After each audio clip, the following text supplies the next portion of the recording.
Apa momen yang kau ketahui pada tanggal 22 Januari?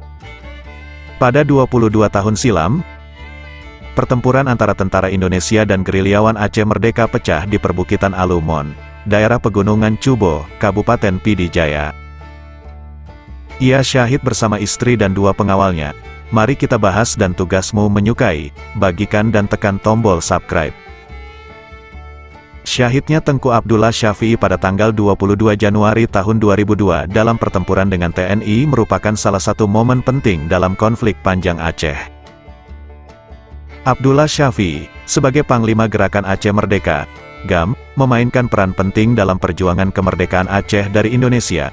Kejadian ini tidak hanya menandai kehilangan penting bagi GAM, tetapi juga menjadi titik balik dalam dinamika konflik tersebut.